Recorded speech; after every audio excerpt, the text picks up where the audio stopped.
Hey everyone, welcome to Two Car Pros. My name is Ryan, and today we are continuing our how to build a Ford 5.4 liter 3-valve. Today we're going to be putting pistons on rods, rods and pistons into the engine with the bearings. It's a really exciting day, but it can be a little laborious to get everything exactly right. Just pay attention, go slow, and make sure you're doing everything correctly. Today's pretty cool because at the end we'll be able to rotate our engine over and we'll be able to see those pistons moving up and down, and that's always a really satisfying thing to have, and we are just one step closer to hearing this thing run. So the pistons I have are an aftermarket unit. They're 30 thousandths bigger, but if you have like a stock style piston and you're using the stock rings and you really need to have the connecting rods pressed onto the pistons, Machine Shop can do that for you. There's a tool you can buy that'll press the wrist pins into the stock style piston. I don't own it, and I probably wouldn't even buy it. I would just tell the Machine Shop to do that for me. I'm sure it's not very expensive, but we have the aftermarket style that has the little clips, and I think it's a little bit easier to work with, and it's more of a high performance style of how to do something. And I think it looks really nice with our really beefy Summit rods and the pistons we got too. So if you have a stock style rod, your tightening procedure is going to be different from mine. Mine is just a straight up torque figure. Yours will be torque to yield, and I do have that information later on in the video. Before we go any further, let's go ahead and thank our amazing sponsor, Summit Racing. Summit Racing has been an incredible sponsor to work with for years now. My family's been buying from them from decades. They have amazing customer support, a huge selection, and the best prices. So make sure you buy all your speed parts from summitracing.com. With all that out of the way, let's jump into it and put pistons in our engine. So we got our complete rotating assembly back from the Machine Shop. It has been balanced, and the way you can tell that is right on the top of this connecting rod. You can kind of see that this surface has been machined down a little bit, and we're only talking about a few grams. Not a lot of weight has been removed. Everything just needs to be balanced. You can also see they did our pistons for us right here and here. It's a little bit rougher, but again, you're only taking off a couple of grams. And I also want to mention, you can put any rod with any piston you like. Just make sure the orientation is correct, and the way you tell that is the front of the engine, the way the piston needs to be pointing, the dot is right there, and it even says on the piston front, so that kind of gives you an indication of how it's going to go together. Also, don't mix up wrist pins. This wrist pin has to go with this piston, no exceptions. So that is the only thing you can't mix up. You'll also notice inside of the connecting rod are the little tangs or locks, and basically you need 4 of each way. So we're going to put 4 on this way, so the tangs are facing basically toward you, and then 4 the other way.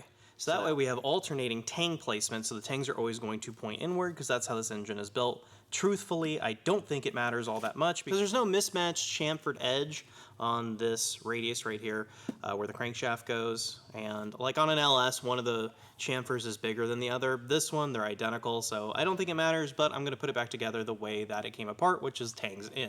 And we'll get to that when we put the pistons in the engine a little bit later on. But for now, let's hang this piston on this rod, and all the rest of the pistons are exactly the same, so just do all 8 the exact way. I'm going to show you how to do this one. So I always like to set down a nice microfiber just to keep everything from getting scratched or any additional dirt. And if you look really closely into the little end of the connecting rod, it's actually a little dirty, and besides, everything's been out of our sight. We should just give it a good cleaning anyway.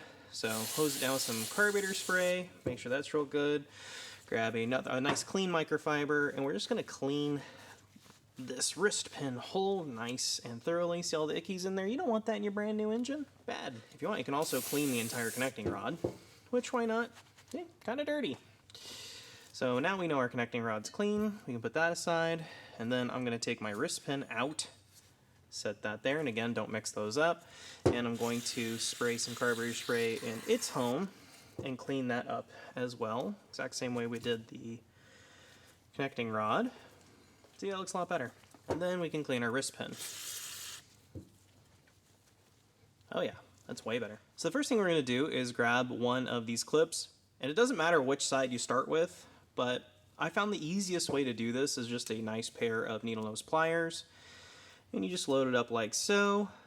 Squeeze it just a little bit. You don't need to like squeeze the you-know-what out of it until it's in its slot. You'll feel it, let it expand, and then just to make sure that it's in its home, I like to just kind of seesaw it back and forth just a little bit to make sure it's in that groove. And yeah, it looks pretty good. And again, it doesn't matter which side you do because you control the orientation. So speaking of orientation, we need to decide which piston we're doing. So the only piston I have left is number 5 for Ford engines. It's a little different than Dodge and Chevy, and it's a tangs in, so I need it to point to my left if the piston is looking at me. Now if you're doing the other bank, all you have to do is flip the connecting rod over so it's facing to, on your screen, the right. So it'd go like this. But we're doing the driver bank, so it needs to be like this, and make sure that orientation is correct in this nice, detent facing this way. And again, it does say front, so you know that that is the way it goes. So we can go ahead and load up our piston and connecting rod, double check, that's correct. And I kind of just like laying it on its side like this. Found that to be a little easier. And then we're just gonna sauce up the wrist pin with our best friend Permatex Ultra Slick. And then just kind of get it started. And it's gonna be a little, and it's a machined, fit, so it's going to take a little bit of jiggling around in there.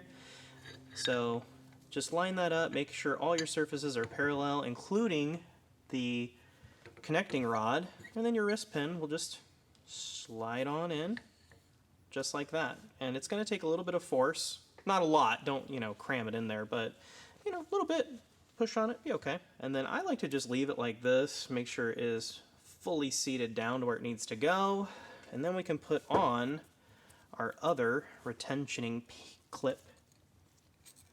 And this one's a little trickier because there's a wrist pin in the way, but I've found that a pair of needle nose is nice because when you push it together, the points of the needle nose actually go into the wrist pin a little bit for you, so it kind of helps you out.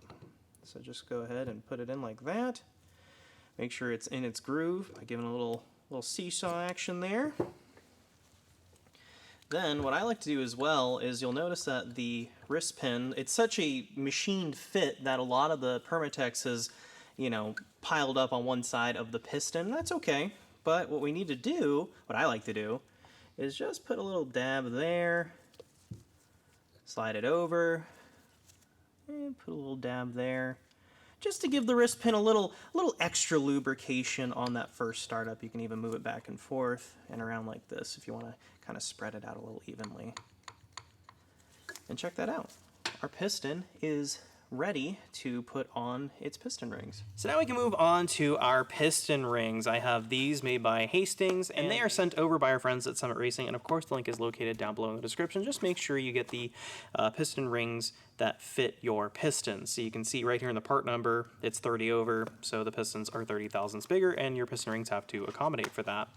And the reason I have my company name here is because these went with the machine shop. They need these. They only need one set, but I just sent the whole box so they can balance everything. So this is the set they used. Piston rings are usually the same weight, so you don't have to worry about that.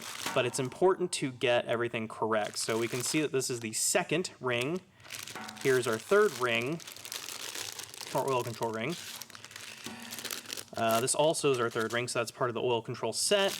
And this is our top. So I'm going to go ahead and scooch everything over so we have everything nice and set out. You can't mix any of these up. This has to go on the top, this goes in the middle, this goes on the bottom.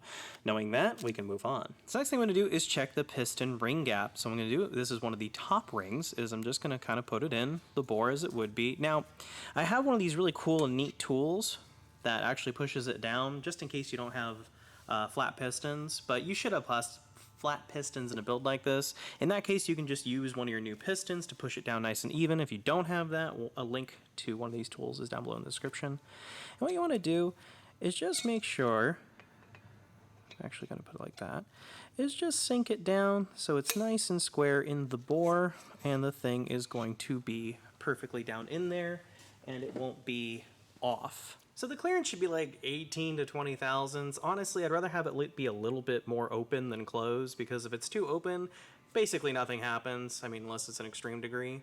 But if it's too closed, there's a chance that the ring can pinch and destroy the engine. You really don't want that. So as long as I can get this 18 thousandths in there, I'll be happy. Which I can. It's like perfectly 18 thousandths, so that is right on the money for the top ring. Now we can try the middle ring. So we can take our middle ring, or second ring, and we're going to do the exact same treatment. Put that in, make sure our little dot is facing up towards us. Exact same thing, no biggie here. Now I've heard a lot of people in the comments seem to think that the bottom ring needs to go all the way down in the bore because the bore is bigger towards the bottom. It's absolutely untrue. It is one size, the entire bore of the stroke here. So you only need to push it down just a little bit.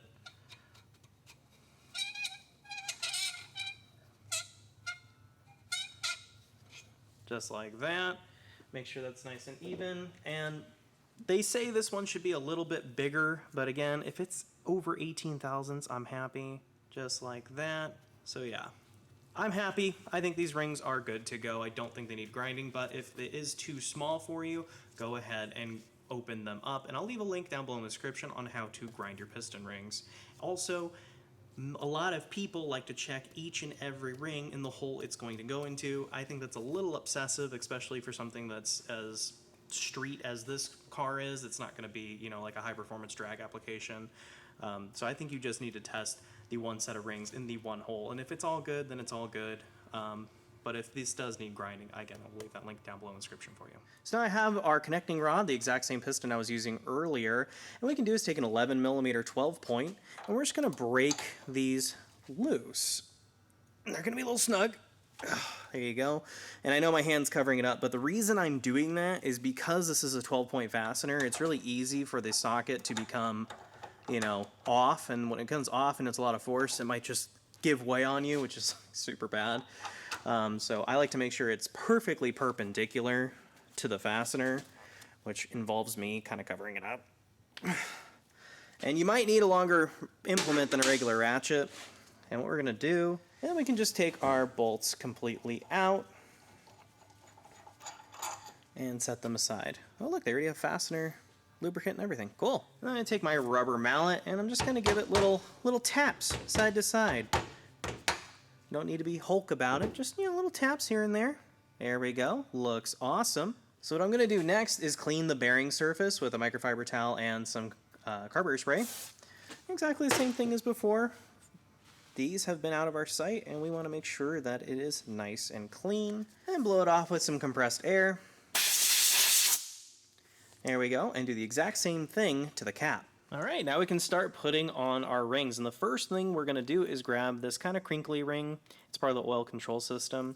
And its orientation, its positioning like this on the piston doesn't matter that much. But what does matter is which way its end gap is pointing. See how I have these pointing up? Like that? That's the way it needs to be. It can't be the other way. So just have this pointed up like that. And what we can do is just kind of set it in its groove and follow it all the way around. And remember, it doesn't matter where this gap is. That's kind of irrelevant for this particular ring.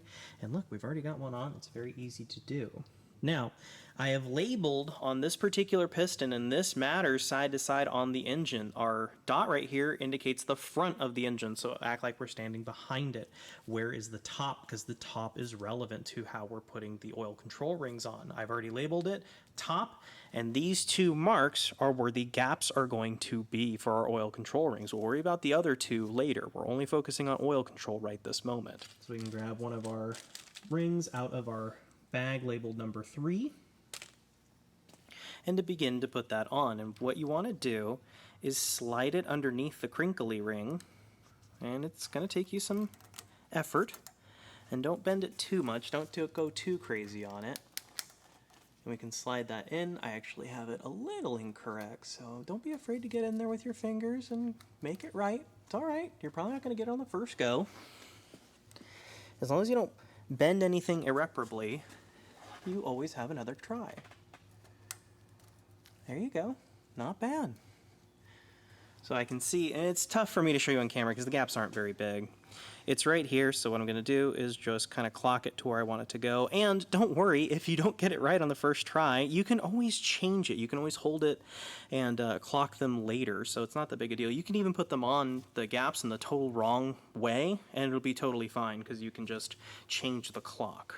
So now we can put on our top oil control ring, not the top ring, but the top oil control ring. So we can kind of feed that into its home like this, and then just have it come around. And you'll notice the gap is in the totally wrong spot, and I did that intentionally, so I can show you how I'm gonna change the clock. So what you can do is I use a little pick. You could probably use your fingers or your fingernails or something. is I hold it with a little pick, and then I can rotate the oil control ring, oh yeah, like that, look, to where it needs to go. You can see it just right there at the end of my finger, and you can see that this one's kind of out of its home. So we're gonna change that. Just like that, and the other one moved, so we gotta change that. Hold that in its position. And look at that. Absolute perfection. This one's right there, and this one is just on the other side. You can see them just right there. That is what the oil control ring system should look like. That is perfect. So now we can worry about our second ring, and I have it here in my hands, and you can see that on this one there's a little ping, there's a little dot. That indicates it faces upward. And that's really important. If you have a dot like that on any of your rings, make it face up. That is just the way it's intended to go on. So I have my piston ring pliers. You can find a link down below in the description to these, or you can try just manually going at it with your fingers. I've done it both ways. I think the pliers are the way to go because they kind of spread it nice and even. You don't want to go too much because you don't want to ruin this. So just slot it down into the second groove, into its home. Make sure it is home all the way around, and then just release. That's literally it. And for the gap placement, I'm going to put this one here and our top ring this way. As long as they oppose each other along this axis of the piston, you're good to go, because there's no instructions with my piston rings on where to go. If your piston rings came with instructions, follow those to a T and you will be made in the shade. Now we can worry about our top ring. See, check out our top ring. There is no laser etched top, there's no ping, there's no indicators of which way this ring goes on, which means it goes on either way. And we can just do it exactly the same way as we did the number 2. Just load it up in our pliers. This one's even easier because it's a little bit thinner, so it's a little easier to manipulate. Make sure that's in its groove, and then let go. And check it out. We can see the gaps oppose each other and looks really nice. And again, if you mess it up and it's like this, don't worry. You can just change it. None of this is permanent. See? You can change it all you want. I just like to make sure they're opposed with the wrist pin's axis, just like this. So before I install my piston, any piston, I'm going to go ahead and hose down the cylinder wall with just regular engine oil. Doesn't have to be anything crazy or special. Just make sure it's nice and distributed, just like that. So now I'm going to bathe my piston in engine oil. Just make sure it's nice, clean engine oil. It doesn't matter what kind. Get the skirts nice and good. Get all around the piston rings, wrist pin, whole shebang. Yeah, it looks pretty good. And yeah, this is going to be a wet, messy day, so maybe wear some gloves. And then we're going to also oil up our piston ring compressor. It's a tapered compressor, so it only goes on the one way. And then you can see it says bottom right on it, and I'll leave a link down below in the description to a set that's going to work for you. And we can load that up. Just double check our piston ring orientation. You can see it got a little askew, but now it's good. And you can just change it. It's no biggie.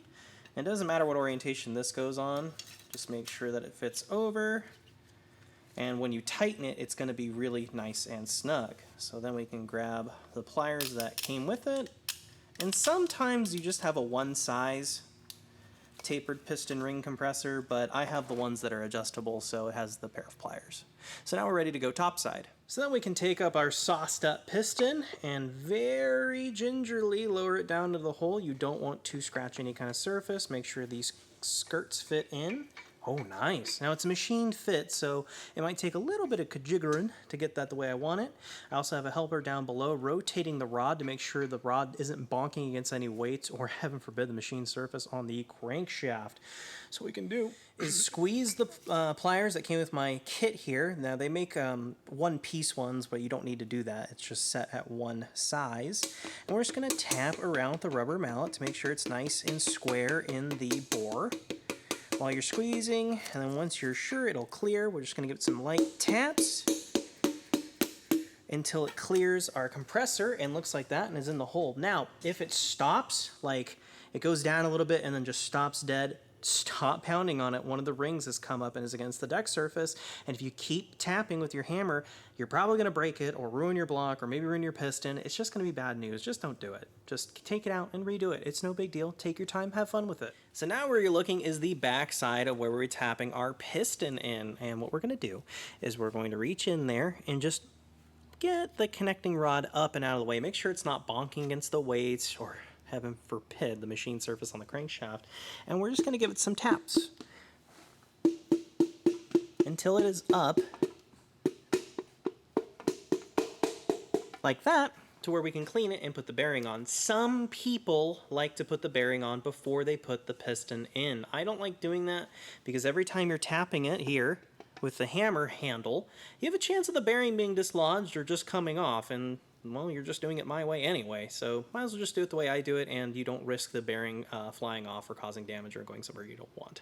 So you saw these bearings in a previous episode. These are our rod bearings. There are the part number, and this was sent over by our friends at Summit Racing. Now, these are really overkill bearings. These are really expensive tri-metal bearings, but I plan on keeping this engine for the rest of my life, and I want the engine to last as long as possible, so I buy the very high-end bearings. If you want to go with a more affordable option, I totally understand it. There are so many choices for bearings. I just like these ones because they're that tri-metal, and I know they're going to last forever, and King Racing is just the absolute best bearing manufacturer if you ask me.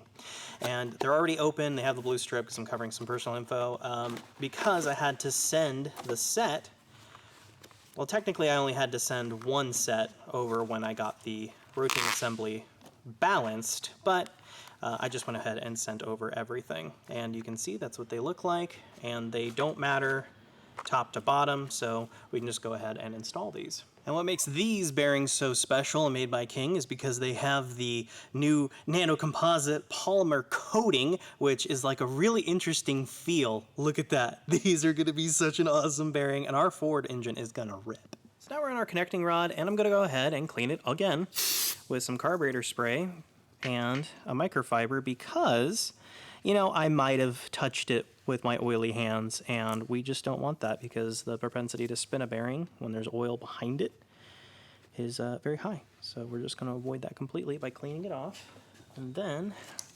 pulling out some compressed air. So now we can grab our bearing, and I also want to mention that these are the standard size bearings. If you've had your crankshaft ground or have a different size for whatever reason, you need to accommodate for that, but these are the regular ones for the regular engine. And we can just put that in exactly the same way as we put our mains bearings in. Just like that. Look at that. Fantastic. And then just make sure that the bearing surface and the connecting rod surface is nice and parallel, and you can just feel it with your fingers, and this is perfectly flat, so this thing is just perfectly installed. Now all I need is some Permatex Ultra Sec. So I'll just put a little blop on there, and we're just going to wipe it up, not to the top of the bearing, but nearly, you know, like 80% to the top. Just make sure it's nice and coated so it's protected on startup. That looks awesome. So now we can just push it down. I put it up so far so that way you guys could see it a little bit better. Truthfully, I usually don't put it up that far for that exact reason, but now I can put it onto the crank. So then what we're going to do is we're going to line up the connecting rod so it will go onto the crankshaft and just tap the top of the piston very, very lightly. And have it go nice and slow. Make sure it's going to go on perfectly until you hear that sound, and that's how you know that the connecting rod is fully seated against the crankshaft. Now we can get the cap. Do not rotate the crankshaft. And then we can load up our cap with our bearing. Exact same procedure. And it's still clean from the workbench, so don't worry about that. Make sure it is fully seated on the cap, and make sure the two surfaces are nice and parallel, like this one is. That looks very nice. And then we can get some Permatex Ultra Slick and just give it a nice little glop and spread it thoroughly on the bearing, but not to the top of the bearing. Just like that. Look at that. Ah! It's like art. So I have my cap. Now, check it out. The lock is up here on your screen and the lock is down there. So this cap's on wrong. We need to rotate it over to make sure the lock matches the lock, and also the numbers, the faint numbers on the side, have to go to the faint numbers on the side of the connecting rod. But an easy way in case you don't have numbers is just lock to lock. That's really easy. And we can just put that on very squarely as we can get it. That looks great. And then I'm going to take the bolts that came with the connecting rod, and I've already lubricated it up with ARP lube that came with my connecting rods. If you don't have that, there is a link down below in the description. Just buy a tub of it. You're probably going to need it. And then we're just going to put these down by fingers for right this second until I need my socket. And don't jostle it about just yet. We don't want any deflection in the bearing. But what I'm going to do, I'm not going to torque them just yet. I'm just going to go as evenly as I can. You know, like half turn here, half turn there. And that's just kind of bringing the cap together. That looks nice. Oh yeah. Now we're ready to torque this down, but before we do, what I'm going to do is take another cap and put it in this slot with a bearing. Why would I do that? Well, if you notice, I'm not going to do it, but this can float and torsion a little teeny tiny bit, and I don't want to deflect the bearing any, so I'm just going to put a cap here with a bearing to make it like a chock. Think of it like a tightening chock, and then once it's tight, I can remove that other cap. So let's go ahead and do that. So I already have another cap loaded with a bearing. It doesn't need to be lubricated just yet because this bearing isn't going on permanently. I'm just using it as my tightening chock, and look at that. Now this can't really wander on me. It's going to make it really easy to tighten. So get your torque wrench loaded up to 25 foot-pounds. No, you don't need a snap-on one. You can just get the one off Amazon that I've linked down below in the description for you. I'm going to set it to 25 foot-pounds because the final torque spec is 50. So I'm just going to cut that in half and do 25. If you want to do more steps, you're welcome to it. Some people like to do 3 equal steps, but I think 2 in this instance is going to be just fine. So we can start with our top one. Make sure it is nice and perpendicular to the fastener. 25.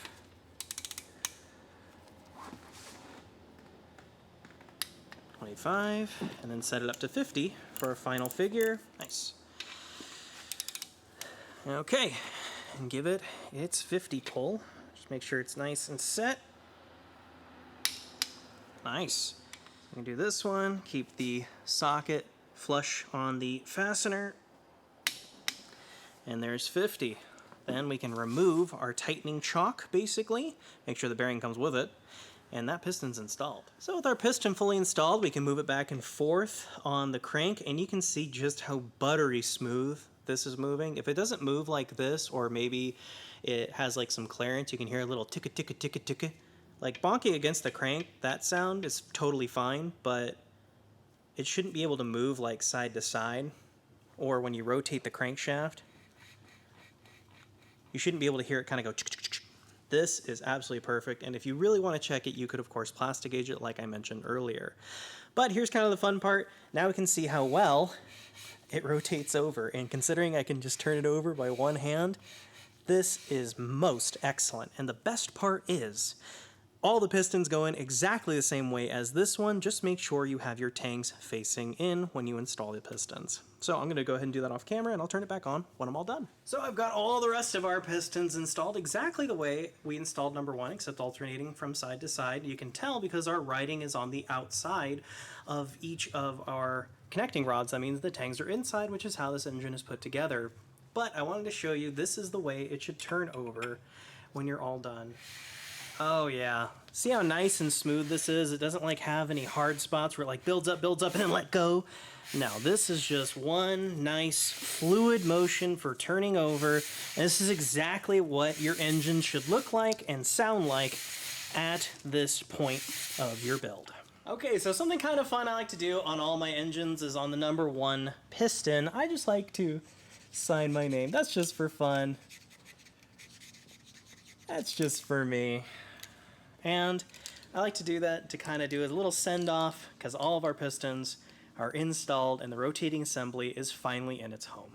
So that is how you put pistons in your engine, exactly, down to the detail. I didn't leave anything out. If you're still confused about something, feel free to leave a comment down below and I'll do my best to answer that question. Otherwise, you can go to our website, 2carpros.com, and ask a question for absolutely free, and I will be along shortly there as well. Thank you so very much for watching. If you found this video helpful or interesting at all, please consider giving a like or even subscribing. It really helps the channel out. Thank you to Summit Racing for sponsoring this series because it probably wouldn't be happening without them. Thanks again for watching. I'll see you next time.